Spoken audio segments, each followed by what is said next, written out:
Ready कर रहे हो? ये देखिए ये नया सेटअप निकाले हुए हैं, देख लीजिए। क्या है ये टाइगर जाली वाला सेटअप है, ये देख लीजिए पूरा। ठीक है, टाइगर जाली deadly setup. Deadly setup? Deadly setup इसलिए बोले कि इसके जो इसको लेके जाएगा उस इलाके में वो एकदम जो कॉम्पिटिटर है वो शांत हो जाएगा। और भाइयों लोग से मेरा रिक्वेस्ट है कि अगल बगल किसी को ना आने दे, समझे? सेटअप का सामने आने ना दे, समझे? सेटअप में देखिए बहुत हेवी है, बहुत हेवी, एकदम छाती हिलाने वाला ये सेटअप है पूरा, समझे?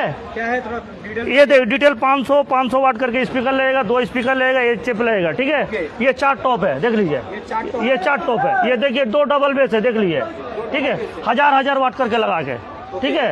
और 2 एम्पलीफायर है, 1 मिक्सचर है, 1 स्टेबलाइजर है, समझे? ये पूरा 1,45,000 में। और टॉप पे चलाने के कितना वाट है एम्पलीफायर? 4000 वाट का। बेस को चलाने के लिए 4000 वाट का। और स्टेबलाइजर पूरा टाइगर जाली का पूरा कंपटीशन पूरा कंपटीशन लेवल का है, पूरा एकदम कंपटीशन लेवल का एकदम। किसी को